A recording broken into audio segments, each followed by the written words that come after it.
So welcome everyone. Today I'm going to talk about shots and stotz, and I've had a lot of questions recently, so what I'm going to do is talk you through why I use each, certain situations and what rigs they can come under, just to give you a basic guide. So when you're doing your rigs over the next few weeks, you can just think, right, this certain situation I'll use that, and not guessing which to use, and you're not mix matching the both. So what I'm going to do for this video, I'm going to run you through why I use both. I'm going to tie you a quick rig up and I'll show you how I put them on the line for shots and stotz. So just give you a little demonstration of that and hope it's go. So we'll crack on with that now. So I'll start off with stotz.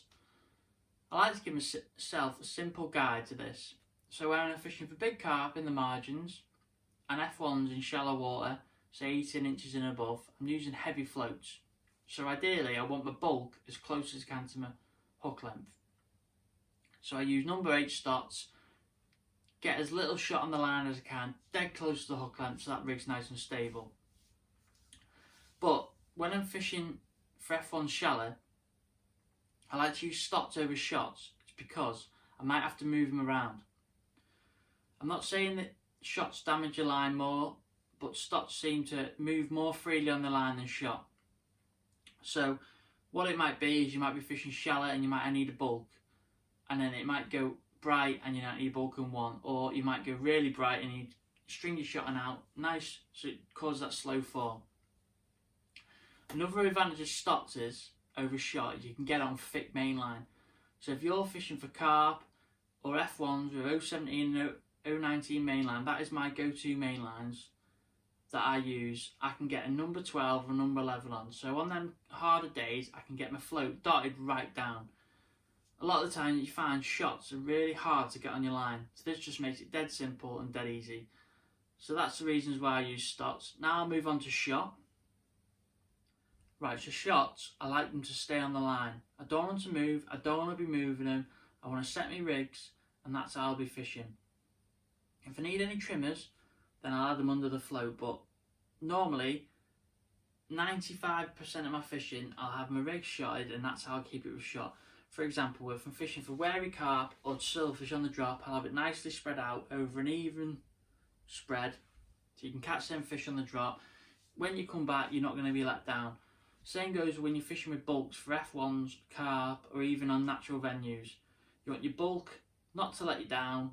It's the main area of your shot on your rig. You want it to go straight in, register on your float's sitting perfect and you're fishing. You're not wasting any time.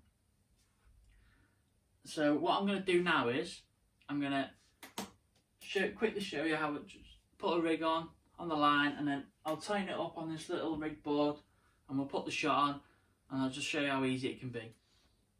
So what I'm going to do now is I'm going to tie this 4x16 up for you. As you can see, I've got my shotting pattern there. So when I do my loop will be on there and there's my shotting pattern. Inches apart. I'm going to use number 8 because it's a 4x16. So all you have to do is, you see, just got my line trapped in the little device up there. So my line's coming down now. It's got my end of line here. What you like to, ideally when you're doing your rigs, just trim the little knots. So you've got a nice clean bit on the end. And then thread it through the eye. And then I like to use 3 silicone, if you can see that, but quite big. I'll show you when it's on the float.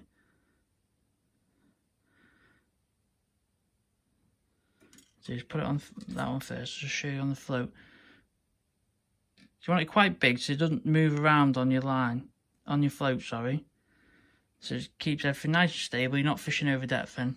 See that there, it's quite big. And what they'll do first one, there's a little back mark there on the float. I don't know if you can see it. It's about there where the paint just finishes. Just put that on there. It stops the line digging into the body and causing any issues if you get it tight. So just keeps it nice and away from the body there. Second one go on. That one will go straight in the middle, like so. And then the last one I always do a bit longer. I'll show you once. Just put it on.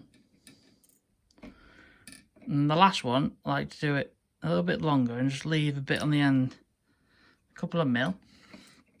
What I'm going to do now is just doing figure of 8. Put it in there.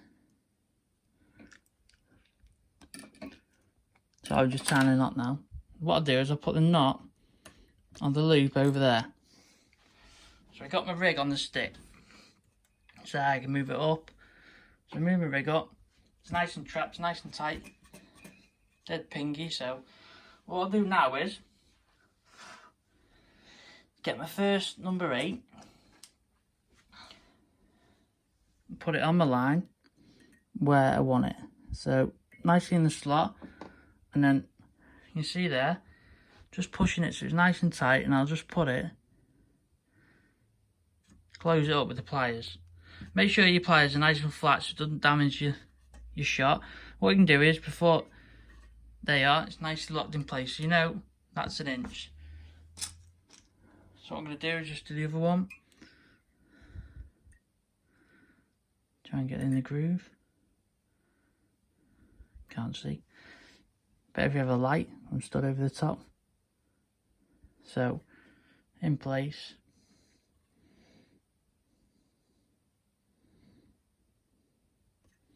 That one's in place. So if you look there, inch apart either one of them. You want one by the loop as well. Should have done that first, really.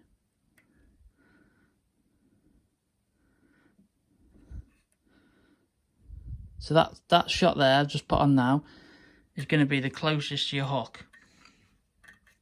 So if you can see, I've got inch apart each. What I'll do is I'll finish that up to there. But what I'm going to do is just put some stotz on just to show you how easy they can be on as well. What I was talking about before is when they're in a bulk, they are not going to let me down. I'm like running my hand over that. So that's what you want if you're on a bulk. And with your stotz,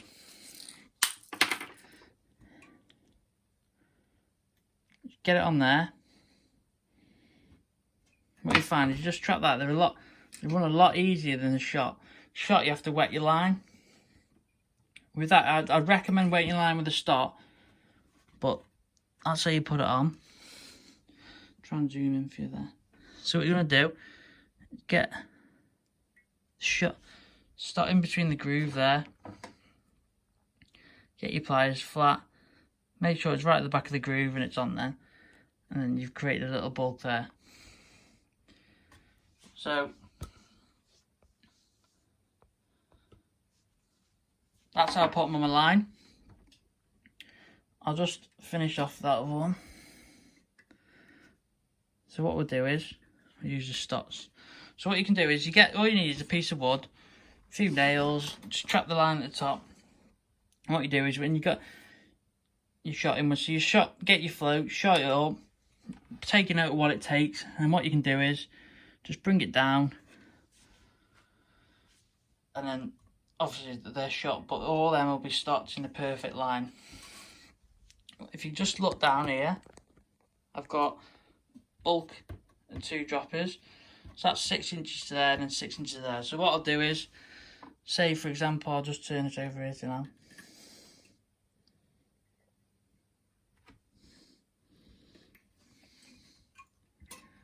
So I'm going to come on to this one now. Say I've got bulk there, just wet my line, move my bulk. I'll have to use that shot and stop. So there you are. So you know every time when you're fishing, your bulk's in the exact same place, it's not going to let you down. So hope you enjoyed this little video just to understand why to use shot and when to use stotz. If you've got any questions, just give me a message and I'll get back to you.